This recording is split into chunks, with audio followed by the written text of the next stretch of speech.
이번 시간에는 조선 후기에 발달한 서민 문화에 대해서 배워보도록 하겠습니다. 화면에 보이는 두 그림을 비교해 보세요. 왼쪽에 있는 그림은 조선 전기에 그려진 그림이고요. 오른쪽에 있는 그림은 조선 후기에 그려진 그림입니다. 뭔가 느낌이 다르죠? 왼쪽 그림은 뭔가 고상해 보이는 데 비해서 오른쪽에 있는 그림은 일반 백성들의 모습이 생동감 있게 나타나 있음을 볼 수 있습니다. 이번 시간에는 조선 후기의 서민 문화 중 풍속화와 민화에 대해서 알아보도록 하겠습니다. 조선 후기로 들어서면서 사회 경제적으로 많은 변화가 일어났다는 것을 저번 시간에 배워보았습니다. 경제적으로 여유 있는 서민들이 늘어났고요. 이 서민들이 돈이 많아지면 어떻게 될까? 자신들도 이제 문화생활을 즐기고 싶겠죠. 그런데 이 서민들이 양반들이 즐기는 고상한 문화를 즐길 수 있을까요? 당연히 아니겠죠. 따라서 서민들이 즐길 수 있는 여러 문화들이 발달되기 시작했습니다. 예를 들자면 여러분들이 별로 좋아하지 않는 클래식이 아닌 대중음악 이런 것들을 좋아하게 됐다는 거겠죠. 그 당시의 대중음악이었던 케이팝 같은 이제 풍속화, 민화, 탈춤 등의 서민 문화가 이 시기에 발달되게 됩니다. 우선 풍속화에 대해서 알아보겠습니다. 풍속화란 서민들의 생활 모습을 그린 그림이에요. 풍속이란 말 뜻이 어느 시대의 풍습이나 일상생활을 말하는 한문이거든요. 그래서 그 당시 생활 모습이 잘 드러난 그림인데 대표적인 화가로는 김홍도 많이 들어봤죠. 신윤복 이런 사람들이 있습니다. 이외에 또 김득실이라는 사람도 있어요. 그런 풍속화를 통하여 당시 사람들의 생활 모습을 살펴보도록 할까요? 네, 이 그림의 제목은 무엇일까요? 네, 맞습니다. 이 그림은 빨래터라는 그림이에요. 빨래터.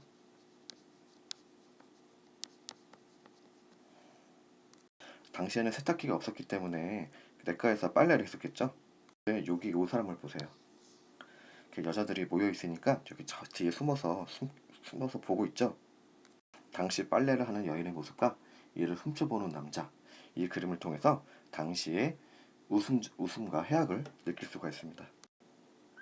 다음으로 이 그림을 볼까요? 여기가 어디일까요? 여기 밥을 팔고 있는 걸 보아서는 여기는 당시의 주막이구나 하는 것을 알 수 있습니다. 따라서 이 그림의 이름도 보다 주막. 일에 바빠서 황급히 밥을 먹고 있는 사람들의 모습과 그리고 옆에 아이들 보세요. 엄마 나 뭐 맛있는 거 좀 사줘. 네, 조르고 있는 모습도 보이죠? 당시의 서민들의 생활 모습을 알 수가 있습니다. 다음으로 익숙한 그림이죠? 네, 이 그림은 그 당시 학교였던 서당이라는 그림이에요. 서당.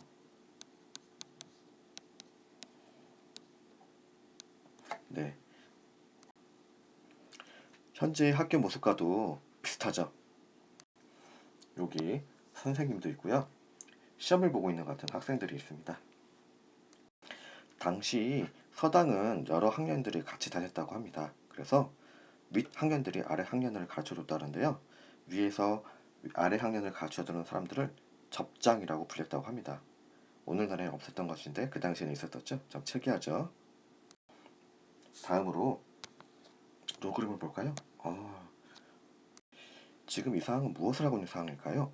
네, 다 익은 곡식을 메고 타작하고 있는 모습이죠. 그래서 이거를 타작도라고 합니다.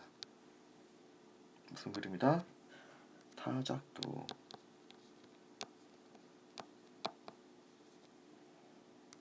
이제 여기 보면 재밌는 사실이 있는데요. 잘 보세요.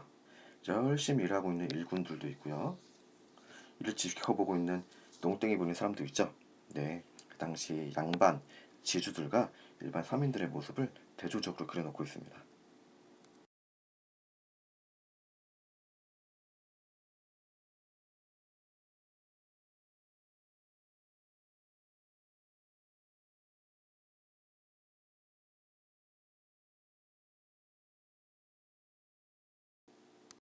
이 그림도 많이 본 그림이죠? 네, 이 그림은 신윤복이라는 화가가 그린 무슨 그림? 네, 미인도라는 그림입니다.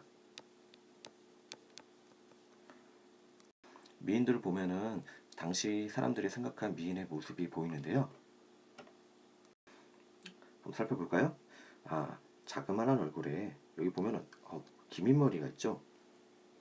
그리고 눈을 볼까요? 눈은 쌍꺼풀이 없는 단아한 눈을 좋아했다고 합니다. 오늘날의 미인 기준과 많이 다르죠. 다음 이 그림은 단오 풍경이라는 그림입니다. 야, 이 그림을 보면 단오날에 그 당시 사람들이 무엇을 했는가 알 수 있는데요. 보자. 여기 그네도 타고 있고요. 냇가에서 머리를 감고 있는 모습을 볼 수 있습니다. 예쁘게 단장을 하고 있죠. 여기도 보면 역시나 몰래 지켜보고 있는 남자들이 있습니다. 예나 지금이나 똑같은 것 같습니다. 교과서 27쪽에 보면은 나와 있습니다. 그 당시 그려진 푸석화는 주로 사람들의 생활 모습을 재미있고 현실감 있게 표현한 것이 특징입니다. 다만 그 당시 유명한 화가 중에서 김홍도는 누구의 생활? 서민의 모습을 좀 더 정감나게 표현을 하였고요. 신윤복은 서민보다는 주로 양반 사회에 대한 풍자, 여성 생활 등을 소재로 그림을 그렸다고 합니다. 다음으로 넘어가겠습니다. 교과서는 28쪽이고요. 풍속화뿐만 아니라 그 당시에 민화라는 그림도 많이 유행했습니다. 민화, 백성 민자겠죠. 그래서 백성들의 그림이라는 뜻으로 서민들 사이에서 유행한 매우 실용적인 그림이에요. 실용적이란 말은 6.25의 이념이나 충, 효 그런 것을 그린 그림이 아니라 일상생활에서 실제로 쓰임이 있는 그림이라는 얘기입니다. 그래서 자로 접하는 해와 달, 나무, 꽃, 동물, 물고기 등을 그렸는데요. 이런 것들에는 그 당시 사람들이 바라는 많은 것들이 담겨 있습니다. 구체적인 그림을 통해서 좀 알아보겠습니다. 교과서에서 나와 있지만 호랑이 그림 있죠? 이를 자코도라고 합니다. 자코도. 무서운 호랑이인데 모습 보세요. 눈이 땡그랗고 귀엽게 생겼죠. 옆에 까치도 있고요. 호랑이는 이제 잡기를 막아주는 동물로, 까치는 지금도 그렇지. 그러니까 좋은 소식을 들려주는 새라고 하잖아요. 그래서 미나에 자주 등장합니다. 이걸 걸어놓으면 어떨까? 행운이 들어오는 그림이다 라고 생각을 했겠죠? 볼까요? 야, 이 그림을 보면은 꽃과 새들도 보이네요. 그런데 이 새들은 암소 한 쌍이에요. 이는 곧 다정한 부부를 의미하고요.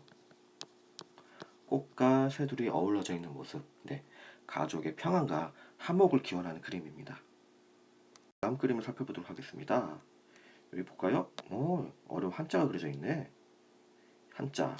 이 그림은 백수백복도라는 그림입니다. 이 글자는 알겠죠?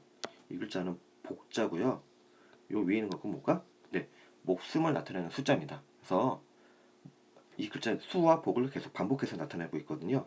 이는 행복하게 오래 살고 싶은 바람을 나타내는 그림입니다. 다음 그림 살펴볼까요? 교과서에 나와 있지만 볼까? 이 한자 어떤 글자 같아요? 효를 나타내는 그림이죠. 효. 근데 한자 붓글씨가 아니라 그림을 통해서 효라는 걸 나타냈죠. 그래서 이런 것들을 한자를 변형시킨 그림이다 해서 문자도라고 하고요. 이는 당시 중요한 가치였던 효를 중시하는 마음이 담겨 있습니다. 교과서 28쪽에서 이제 살펴보면요. 미나에 담겨 있는 서민들의 바람은 행복하게 살고 싶은 서민들의 소망이에요. 그래서 이런 미나는 벽에 걸거나 또는 병풍으로 만들어서 집안을 장식하는 데 쓰였다고 합니다. 지금까지 풍속화와 그다음에 민화를 통해서 조선 후기에 변화된 모습을 살펴보았습니다. 다음 시간에는 이제 또 판소리, 탈춤을 더 배워볼 거고요. 이를 통해서 조선 사회의 모습을 좀 더 구체적으로 살펴보도록 하겠습니다. 수고하셨습니다.